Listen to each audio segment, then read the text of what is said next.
Hello and welcome back to the Non-League Podcast with myself, Lee Simons. And today we've got another special guest. We've got Will Louis, who's the Bradenham Wanderers manager. Hello, Will. How are you? Hi, Lee. Yeah, I'm very well, thank you. How are you? Yeah, very well. Thanks. Very well. I know we're stuck in isolation. I think it's the sixth week. I'm losing count at the moment. But how are you finding the lockdown at the moment? Yeah, it's going okay. All okay, you know. I'm still working from home. All right. My day job, which is making the days go nice and quickly. And in amongst that, just trying to keep myself fit. Yeah. So what do you do as for work at the moment, Will? Yeah, at the moment I work for Aviva, so I work in the light side of the business. So as you can imagine, we're very busy trying to help everyone in this crazy time. I bet you are. I bet you are. So how are you? You saying we're keeping fit? So what are you actually doing to keep fit at the moment, Will? Yeah, just going out on runs before work, lunchtime, and in the evenings, as and when I can. Just trying to make the most of it. Definitely. So, Will, for people who are listening to this podcast, can we have like a little bit of a background story to how you got started in football? Yeah, so I started out at a young age, just playing for a local village team, and I was involved with them until about the age of 16. And then I had a love for Norwich City, so me and my father, we managed to get a couple of seasons. So I spent, probably 4 or 5 seasons, watching Norwich and not playing football at a local level. Okay. And then I was fortunate enough to get a job as a PE teacher, which I absolutely loved. So I worked in and around Norwich and North Norfolk. Yeah. And realised at that point actually, football management would be something that I'd quite like to do. Okay. Yeah. When I spent a lot of time teaching, I had a love for that. Yeah. And then I was fortunate enough to be able to apply for a role at Bradenham Wanderers. Yeah. With a very good friend of mine. So I applied for Bradenham Wanderers and I got the reserve team manager's position. Yeah. So together we became joint managers there, and that's how it really started for me on the football management side of things. Oh wow. I was only there for a season. Yeah. And I went on to join Attleborough Town, where I joined their reserve setup. Very very, good reserve side they had. They actually, got promotion from the Division 5 the year I was at Pointland, and they went into Division 4. So I joined their reserve team setup. Yeah. With Mark Brock and Jake Hall, and that was a fantastic time I had at that club itself. Yeah. Not only just being in the reserves, but the club as a whole was fantastic. The setup right from the top to the bottom. And we had a very successful season. We finished second in Division 4 in our first season and got promoted to Division 3. Yeah. And it was last summer, myself and Mark Brock were asked to go over to Bradenham Wanderers. Yep. And that's where I am today. Wow. So you've, kind of like a short run of the football career for you. You've had a kind of like a successful career so far, haven't you? Yeah, I mean, it was difficult for me at the start. Obviously, it was my first time in management at Pointland, so I was trying to also find my feet. Yeah.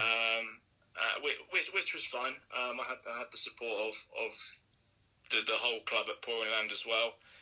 We had some good players there, and then it was about moving on to that next team with more people in support of me in terms of the structure of the reserve team I joined, but also the club as a whole. And that's where I really kind of found my feet and gelled well with Mark and Jake. And then, together me and Mark joined Bradenham, as I mentioned, and kind of have excelled from there personally. And, found a lot about myself as a person and as a manager, as well. But, yeah, it has been short but sweet. But I've loved every minute and, still finding myself improving, every day. Yeah, I bet you are. But because the first team, Bradenham Wanderers, they're actually in the Premier Division of the Anglia Combination, isn't it? Is that correct?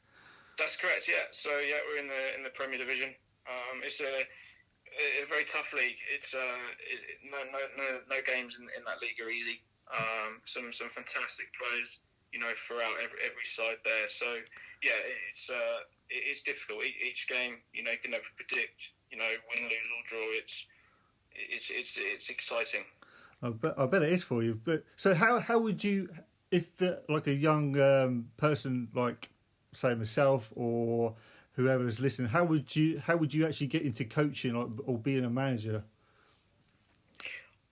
For me, it would just if you've got the ambition to do something. So when I was a youngster, I always used to admire those managers who were at the Liverpools and the Chelseas and of whatnot, and actually wish that I could be something like that one day.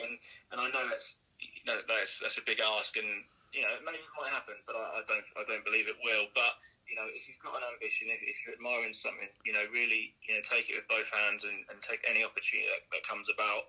And that's what happened with me. There was an advert on Twitter for Bradenham Wanderers. Yeah. And I just thought I'm going to apply for it. I haven't got any experience, but you've got to start somewhere, and I applied for it, and I've got it, and I haven't looked back on that day since. Oh wow! So basically, you just applied on Twitter. So what did it actually say on the Twitter feed? Did it just say like a vacancy here at the club, and then you just sort of like give them a direct message and see what happens? Yeah, so it was as you said it was a vacancy on their Twitter page. Yeah. With an email address, and I just emailed the club chairman and just put my name in the hat for it. Had a couple of meetings with him in terms of meeting him personally, and then meeting him with the actual first team themselves, just to kind of put my face out there, have a look at that setup, get to know people in the club. Yeah. And then the offer was on the plate for me if I wanted it, and together with we both took the role, and personally I haven't looked back since from that moment. Wow. And then of course you went on to Attleborough Town, wasn't it? After that, was it like the same kind of setup? You saw the vacancy and then you applied for that job as well? So with the Attleborough Town one, it was slightly different. So I put myself out there for that one. So I actually messaged Mark, and I spoke to Mark himself. Yeah. Just to kind of said, look, I'd be really interested to come and work with you. And we had a couple of conversations, and actually we managed to create a space for me within the club, but within Attleborough Reserve setup itself. Yeah. So it was a bit about putting myself out there, but also applying for something that was advertised. Yeah. So I've had a mix of both, but yeah, I felt that was so beneficial, and the fact Mark gave me that opportunity to come into the club and work with both him and Jake was and I'll always be thankful to him for that. That sounds really good. So when you got into Bradenham Wanderers, because the first team where you are at the moment finished in 13th position in the Premier Division, you've also got the reserves team as well. They're in like the same league, are they? Yeah, so Bradenham Reserves are in Division 3. Yep. And again, they finished mid-table. Yep. Obviously, unfortunately, season abruptly finished very abruptly. But obviously there's more important things out there right now. But yeah, so both finished mid-table. Whether that was disappointing or not for either side, I'm not sure. But it was my first season, especially in charge of a senior side for the first time. Yeah. So I joined over with Mark, and family commitments meant that Mark had to step away. And I'll always be thankful to the club chairman for giving me the opportunity to take Bradenham first team on as their manager. So for me, I was happy with that because it was a real season of finding my feet, understanding the side I had, understanding my own ability, and actually it's about now building on from that. Yeah, I bet it is because. Of course, you got 3 good teams there. You got your first team, you got the reserves, and of course the under-18s as well, because they done a hell of a great season for you because they won the cup final, didn't they, at Thetford Town a few months ago, didn't you? Absolutely, yeah. So Jacob, who's managing of the reserves, took on the under-18s this season, and I kind of assisted him with that. Yeah. Fantastic group of lads. We've got some real talent.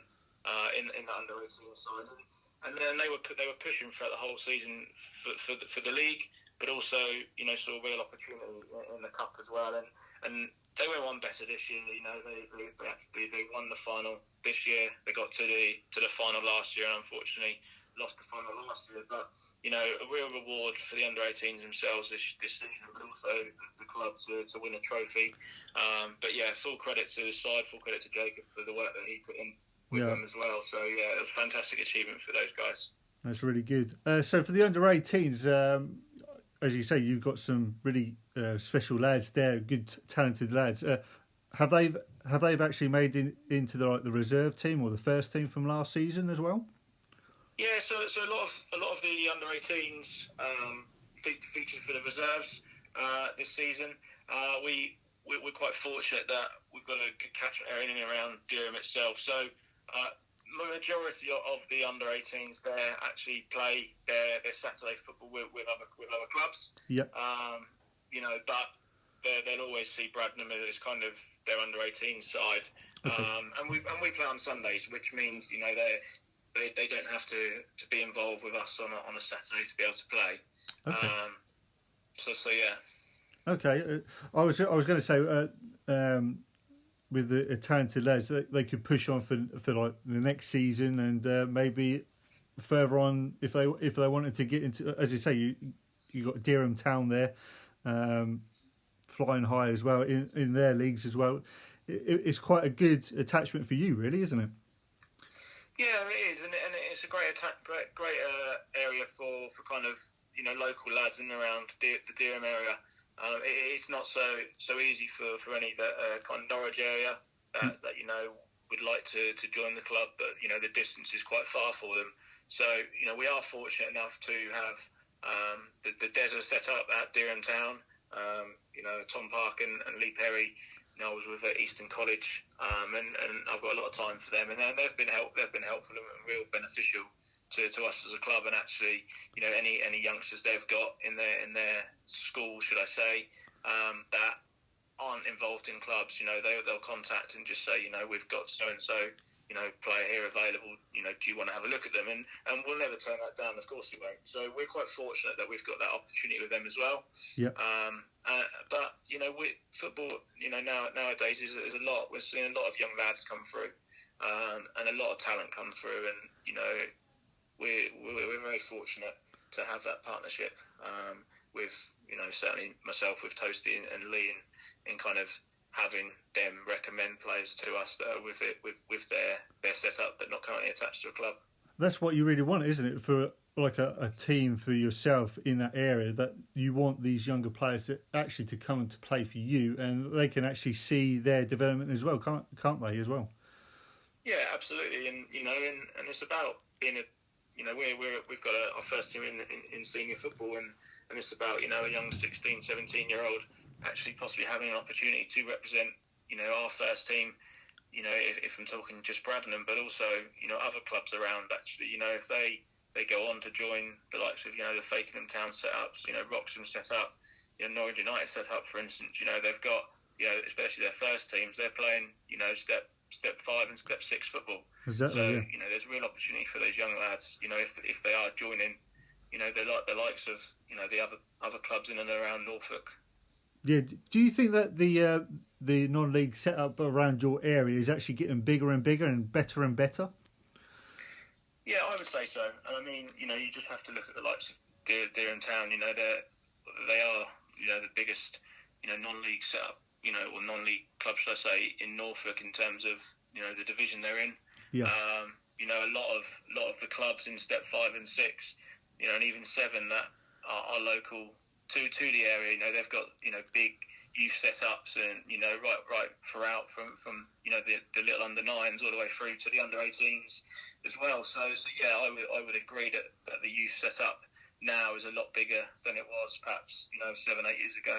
Because I've only been watching the non-league setup since about 2017, and for people listening, it's just like, well, go if you're at a village or like a town like Thetford or Bradenham or Durham or whoever, just go and support them because you might just enjoy it. Yeah, exactly. And I'd encourage anyone who is scratching their head on a Saturday afternoon and is local to the area, come down to Bradenham and watch. It's a fantastic club. It's everyone is great there. Everyone's got the same ambition for the club, and ultimately we want to get the club to furlough none. Yeah. And that's my ambition. It's backed by, the chairman and players themselves. So, it's a great place to be. And I'd encourage anyone to not only just to Bradenham, but anyone into the local areas around, and they've got the likes of Wroxham or Norwich United, Deerham Town and Fakenham and whatever, go and have a look, go and have a watch. It's worth it. And clubs like us, we do heavily rely on the general public to come in and have a drink at our bar or come and buy one of our programmes and, just come and support us. You don't have to come every week, but come and have a look, come and see what we're about, and, we'll always appreciate it. Well, definitely, because when I was at the under-18, the final, I thought both teams, because you played Mumford under-18s in the final, and I thought both teams were really, really good. The standard was pretty high. It was a tough game. I'll be honest with you there, Lee. It was a tough game. Mumford finished the season in our league second, so it just goes to show that that no team in a cup final is easy. Both teams deserve to be there. And on paper, one may seem better than the other, but actually it's down to the performance on the day. It was a tough game, obviously. The results showed it. It finished 0-0 after 90 minutes and extra time, and thankfully we won on penalties. But all credit to Mumford in that cup final. Them young lads, they deserved to be there, and they gave us a very good game. Yeah, but I bet that was quite an achievement, especially when you've got the trophy and you were celebrating. But it's a part of history, of your history as well, isn't it? Exactly, it was, and that was kind of the last year for those under-18s together, because that they have reached that age where they now are too old to play for the under-18s, especially at Bradenham as itself. But that was a good way for them to go, a good way for them to finish. And I think Jacob is very, very proud of his efforts. And the club are as well. And I think he's still got the trophy actually at home. I know the trophy was in his bed that night because he was so happy. So but yeah, it was great. Good. I'm pleased for him. For going on for next season, Will, what is your plans for next season? Next season is unknown. Obviously, we don't know when next season will start. As I said earlier, there's much more important things out there right now than football. But for me, I've been thankful that the chairman has given me the opportunity to continue as first team manager at Bradenham, which I relish and I have so much pride in doing that. It's about building the right setup for next year, not only for the first team but for the club itself. So we're working hard to have the right people, with the club in terms of first team management structure, but also committee members and players as well. So it's now about building. It's getting the right players, involved, but also you've got to understand that we've just got to sit tight and wait until kind of we got the go ahead from the FA and the government in terms of what can happen next. Exactly, because you did actually get to the semi-finals of the Cup, didn't you? And apparently you were meant to be playing Mumford in that competition.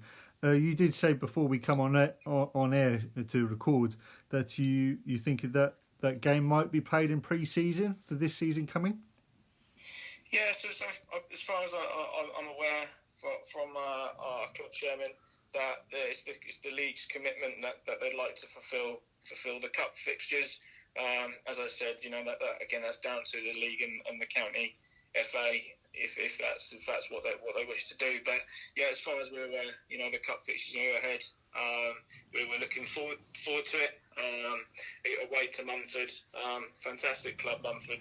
Great side, great bunch of lads there as well. So it'll be a tough game, as the last two meetings with them this season have been. But it's all to play for. It's the cup. It's 90 minutes, and it's a place in the League Cup final. So yeah, we're looking forward to it. And just hope that we're able to fulfil the fixture if it's the right thing to do. Yes, I do wish you all the best for that, Will. But coming on to like what we kind of do with these these podcasts and like doing little highlights and stuff like that. Since I started doing doing it in 2017, there wasn't really much going around about it. But do you think it's a good thing for like the clubs to actually see your highlights back? And do you want these things to continue? Absolutely, I do, and I think it's got its pros and cons for both. It's great for the players to see their footage back. See the goal that they've scored or a goal line clearance that they've made. But also, I think it does open up opportunities for other players, other managers to kind of to see how the team is set up, how certain players play, and strengths and weaknesses. So. I personally, I like it. I like the fact that you can sit down and watch it. But some people may not like it. But definitely got its pros and cons to it, as I just mentioned. Fair enough. So one last question for you, Will. Who is your toughest opposition from last season? Toughest opposition from last season? Yeah. I'll probably say Mumford. It's between Mumford and Halston. It's been, some fantastic play in both sides there, especially in the final third. Very, very clinical. But yeah, I'd probably go with Mumford and Halston. Fair enough. But Will, we wish you all the best for next season. Hopefully, I can come down and see you in person and actually watch the team as well. So I wish you all the best. Brilliant. Yeah, thanks, Lee. Thanks for that. No worries. And for people who listen, I hope you enjoyed the show, and we'll see you on the next one. Bye for now.